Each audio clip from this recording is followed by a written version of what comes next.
It's extremely difficult having a condition that gives you a spiky profile, but it's even harder trying to explain that to other people. In this video, I'm going to attempt to give an analogy that may make that a little bit easier.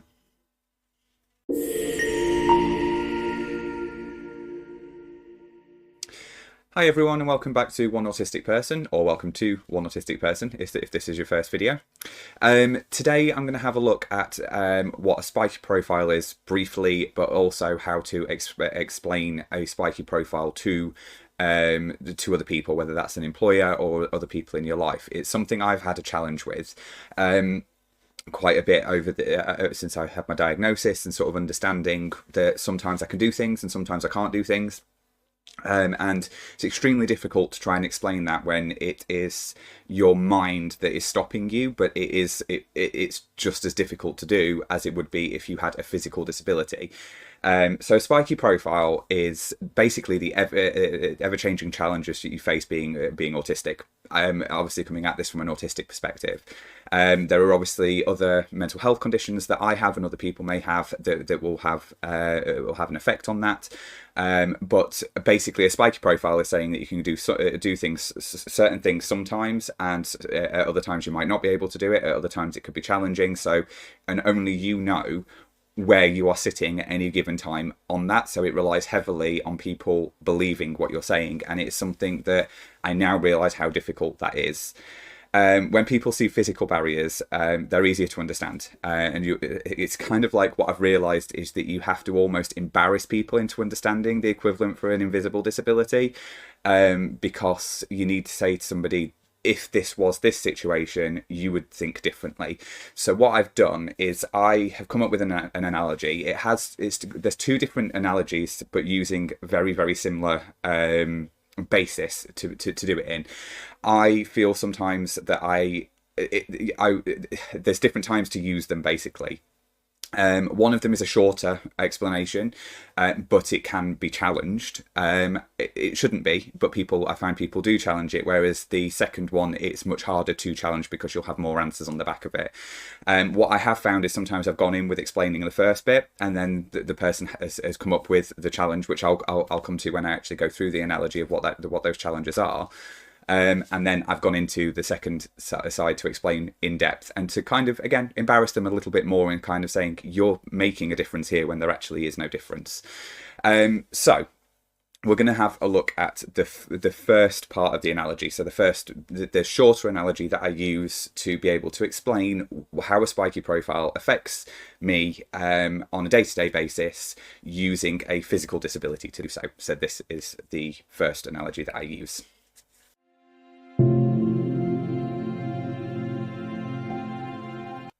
So throughout doing these analogies, I am going to use a work environment as the sort of way of describing it. So if somebody was to say to you that you can do something, so from my perspective, this is something that I've had a challenge with very recently around phone calls, and when you're not at work and having to have a weekly update with how you're feeling, and a well-being check on your behalf to make sure you're okay.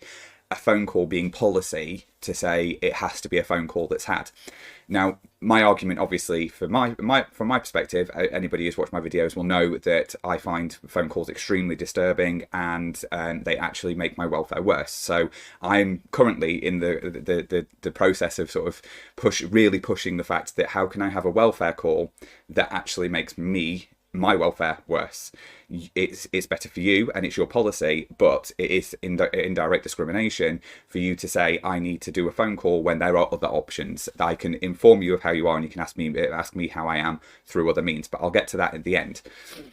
So I am going to come at this from when I'm saying the analogy, it's going to feel very much like it's in a work environment. And I think that's the best way to describe it, because it's the more formal one. If you're having a conversation with family or friends or other people outside of work, you can use exactly the same analogy, but it's not going to be using as much of, you don't necessarily need to use the same terminology I'm using into why the person might be going through this process in this analogy.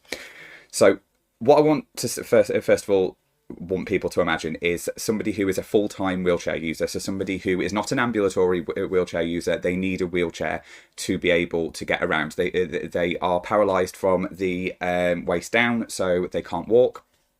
Even with aids, it would have to be a wheelchair that they use. So they turn up to a meeting that they have to go to. The meeting is about them. It is with some people that's going to be in a room. There is no option at this point to be able to have it over video. And they get to the place where this meeting is going to be, and there is one flight of stairs with 8 steps. There's also a 50-meter distance from the top of the stairs to the to where the meeting is going to be. The lift is broken, and there's no one there to help. Would there be an expectation of adjustments to be made to that meeting, whether it is that the meeting is brought down to the ground floor, the first floor if you're American, ground floor if you're British. So what would you do in that situation? Or would you find another way of having that meeting if you needed to, where they could dial into the meeting? Would there be other options that would be available to that person?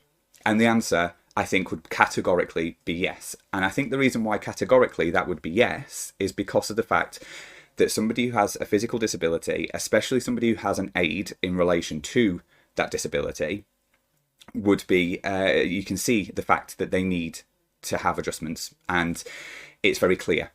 You don't need to believe them because of the fact that it's just fact that that's there.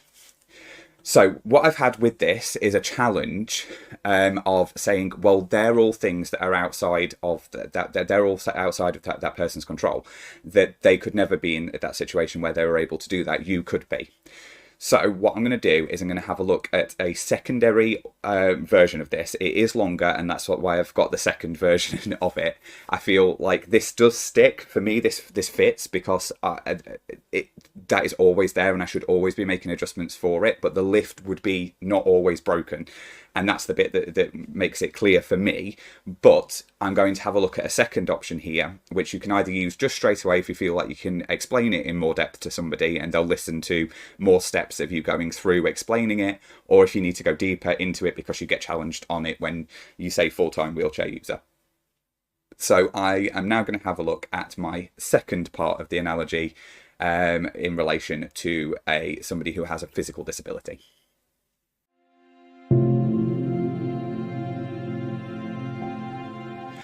So in this second part of the analogy, other analogy, what I'm going to be looking at is if somebody was an ambulatory wheelchair user. So that is somebody who potentially needs to use their wheelchair at all times, but has the ability to be able to not use their wheelchair potentially. And this person has the ability at times, so this specific person, the specific made up person, I'm going to give you four things. Somebody, when they have a bad day, when they have a normal day, when they have a good day, and when they have a really good day. So I'm going to give those, and I think that this is where there's a lot of explaining, because it needs all of this for you to be able to explain it to somebody who isn't going to listen to the shorter version. So on a bad day, the person is unlikely to even be able to get out of bed. If they can, they're going to struggle through the day. They're in a lot of pain, and they're not going to be able to, in any way, shape, or form, not use their wheelchair to be able to move around. On an okay day, they are just able to use they're able to use their wheelchair. They can get up a little bit, but they're not going to be able to walk any distance. They could probably get up to pick something up and sit back down. On a bad day, they have they can walk up a flight of stairs, and they can walk between 50 and 100 meters. So on a really good day, they can walk further. They can potentially walk up 2 sets of stairs. I'm not going to give specifics of exactly what it is, but they can go further than that. So you've got exactly the same scenario. This person who is an ambulatory wheelchair user comes in, and they have one flight of stairs with 8 steps to walk up. There's the 50-meter walk from the top of the stairs, and the lift is broken. So this person is having a normal day, the okay day that I said, where they can get up. But if that person rang through to the people having that meeting, would it be expected that if that person said, I can't do this today, regardless of what it looks like they're able to do, because they did stand up to be able to see whether they would be able to walk up the stairs, for instance, if they saw somebody stand up to try and get up the stairs but they couldn't, would it be accepted that adjustments needed to be made for that person on that day? So the answer again would be yes, you would believe that person, or I'd hope that that would be the expectation, that you would believe that person. So if I'm saying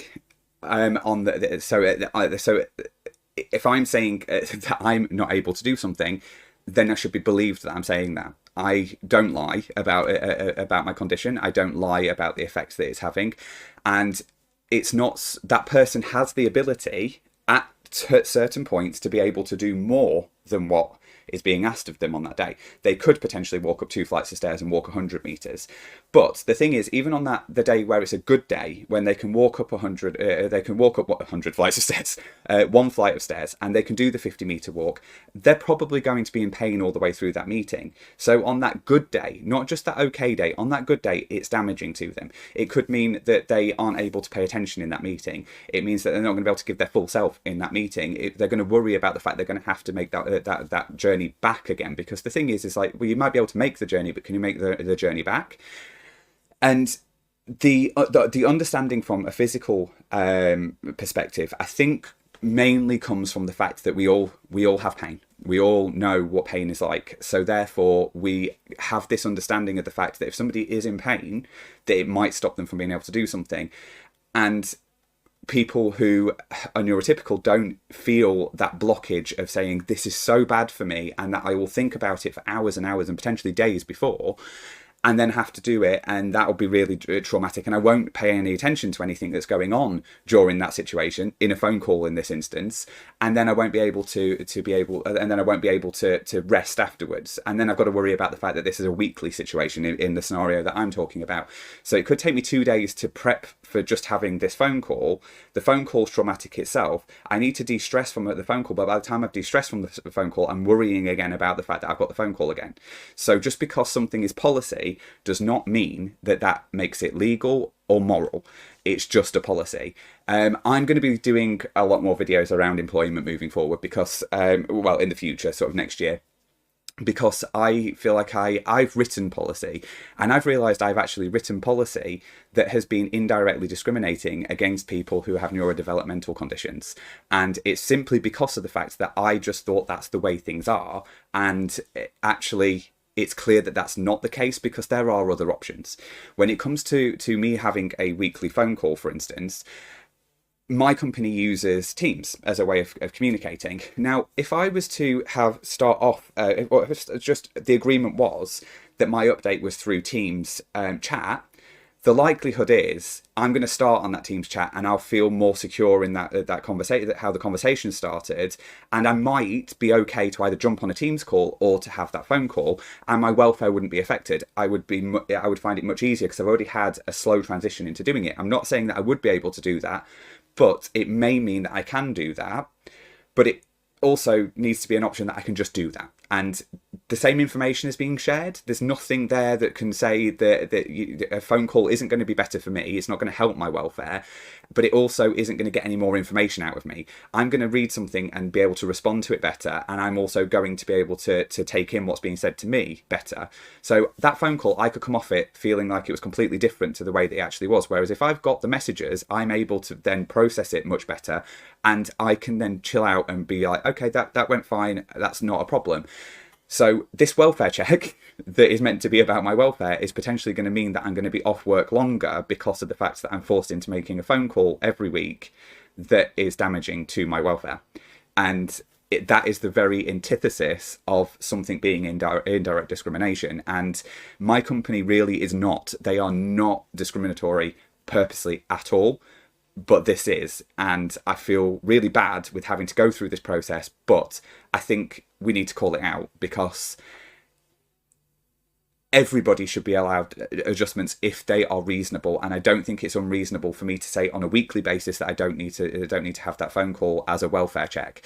If it's not going to help my welfare, it's actually going to damage me, and I should be believed that when I'm saying that is going to damage my welfare, and therefore there should be adjustments made which are reasonable. And it is reasonable to say messaging each other on something would be absolutely, the communication is still happening. It doesn't, and it benefits me and it benefits the organisation because they're still getting answers. So only I can log into my work's Teams, so it's not like somebody else could do it on my behalf if that was an issue. So yeah, basically, and it could lead to me actually feeling more comfortable with having a phone call if I started that, or a Teams chat. You know, it could mean that actually I'm able to jump on because I feel more secure in the fact that I've gone through that partial transition of already talking. So, and it's giving me the allowance to be able to control something that is really, really disturbing for me at the moment. And it is really bad at the moment for me when it comes to phone calls. Really, really bad. More so than it usually is. And I just think that this analogy does help. I think the ambulatory wheelchair user, I think, does resonate a little bit more because of the fact you're saying that people can change and on certain days, but that you have to believe them when they say that today they can't do this. So if that ambulatory wheelchair user in the second analogy is saying to you, today I cannot do this, you believe that person. Why are we not believing people when they say, today I can't do this, but I'm asking for an alternative? I'm not saying absolutely not, I'm not going to speak to you. I'm saying I need to do it in a way that is going to be, that's not going to damage my health. And I think when it comes to mental health, or it's something to do with your mind, a neurotypical person just thinks, well, if you just muscle through and push through it, you'll be okay, not realizing that actually muscling through it as such is actually going to be damaging in the end. And it's something that I really need to start advocating a lot more for myself, is that muscling through is not the way of dealing with it. There are other options. There are other ways of communicating other than on a telephone. And just because it's beneficial to you or because it's policy does not mean that it's right, that it does not mean it's legal, and it does not mean that it is moral to push somebody into doing it. Anyway, that was probably a rambling one. I'm still a little bit all over the place at the moment. My medication's actually starting to work, which is great. I am starting to feel better, but I am feeling a little bit still all over the place, and I've still got vertigo, so that's not helping much. But hopefully, I'm hoping the video didn't sound as rambling as it did in my head. They often don't sound as rambling when I watch them back. But I hope everybody had a lovely Christmas, and I hope everybody has a great New Year, and I will be hopefully going back to doing more videos from next week onwards and doing them less intermittently, so not having the week between each of them, because I've really missed doing them actually, and I think it actually is going to be beneficial to me to start doing them again as well. So that's great, and hopefully I can share more information and things with you. So as always, if you want to drop a comment, that'd be perfect. If not, if you want to subscribe, perfect as well. Thank you very much, and I hope everybody has a lovely 2025. Thanks. Bye.